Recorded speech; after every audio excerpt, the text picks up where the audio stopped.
เหตุและเราอยากจะหาเงินเราสิ่งที่สำคัญที่สุดคือเทคนิคของเราเนาะคืออันนี้จะใช้เป็น Bollinger Band เปอร์เซ็นต์ B เนาะมันคล้ายๆกับ William เปอร์เซ็นต์ R เนาะจุดที่ว่าในการสร้างกำไรเนาะเราต้องเบิ่งภาพรวมของตลาดให้ได้ก่อนเนาะถ้าว่าออเดอร์นี่สามารถมั่นใจเดี๋ยวมาเบิ่งวันนี้เนาะออเดอร์นี่หลายคนเนี่ยคิดว่าโอเคตลาดตัวเนี้ยทำมาลงได้บ่เนาะโอกาสลงมันมีเนาะแต่ว่าโดยทั่วไปเนาะสังเกตอินดิเคเตอร์ยังโบจิตัวนี้เนาะนำสีเข้าออเดอร์เนาะโอเคบายเลยเนาะนำเข้าอยู่ประมาณ600เนาะ400เนาะเข้าอยู่ประมาณ400เนาะถามว่าเป็นอย่างถึงบายเนาะสังเกตเนาะอินดิเคเตอร์ตัวนี้จะเป็นจุดกลับตัวของมันเนาะจุดกลับตัวของมันเนาะถ้าเราเข้าใจในโมเดลอินดิเคเตอร์ตัวนี้เนาะสังเกตเนาะจุดกลับตัวแล้วก็จุดเข้าออเดอร์ได้เนาะอันนี้คือสิ่งที่สำคัญที่สุดในมุมมองเนาะในการเข้าออเดอร์เนาะเขาจะมาสังเกตอยู่บนนี้เนาะหลายคนเนาะถ้าว่าอินดิเคเตอร์ประมาณนี้เขาสามารถเซลล์ลงได้เนาะอันนี้คือเขามีกำไรเนาะเดี๋ยวเปิดประวัติให้เพื่อน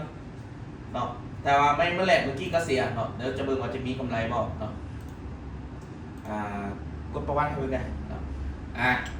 เนาะสังเกตเนาะออเดอร์ไม่แรกนั่นก็เสียเนาะแต่ว่ามีกำไรอยู่79เหรียญเนาะการบริหารขึ้นก็จะเป็นต้องคูณเงินถึง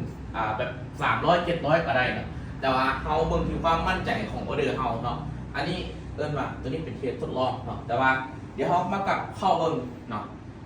เรื่องเทคนิคแล้วก็อินดิเคเตอร์เนาะถ้าว่าใครที่ว่าศึกษาตัวใดแล้วเขาต้องฝึกฝนให้มันแม่นยำเนาะต้องให้แม่นยำถ้าแบบมันอยู่กรณีแบบกลางๆนี่เนี่ยเขาบุคคลเข้าเทรดเนาะอินดิเคเตอร์เนาะเพราะว่าคนส่วนใหญ่เวลาเขาเทรดเสียมันจะเสียอยู่อินดิเคเตอร์ก็อยู่อินดิเคเตอร์อยู่ประมาณกลางๆแบบนี้เนาะแล้วก็อยู่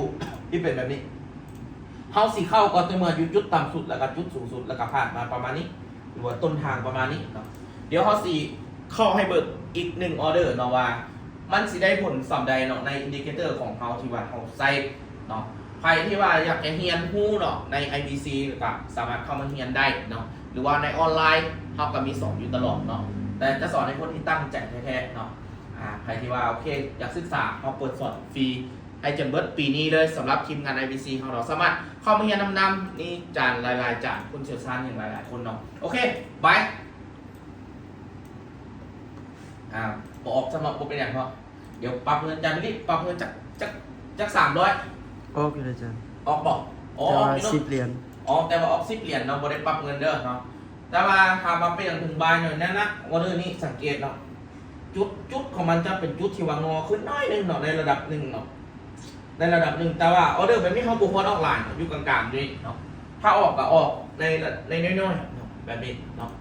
อันนี้ก็สิเป็นอีกหนึ่งออเดอร์ถ้าปรับเงินหลายก็คือสวิตเนาะแต่ว่าบ่ได้ปรับเงินเนาะแล้วก็เข้าแต่น้อยเนาะตัวนี้เป็นอินดิเคเตอร์ Bollinger Band เปอร์เซ็นต์ B เนาะพิมพ์เอาได้เลยเนาะแล้วมันจะขึ้นให้เนาะอันนี้เป็นอีกหนึ่งเทคนิคที่ว่า IBC เขาแบ่งปันให้เนาะเทคนิคเจ้าจะดีสำหรับก็ตามเนาะเรื่องการบริหารเงินคือถือว่ายืนหนึ่งเนาะด้านการบริหารเงินก็คือสิ่งที่สำคัญที่สุดเนาะ mindset ก็เป็นสิ่งที่สำคัญเคียงคู่กับการบริหารเงินคือกัน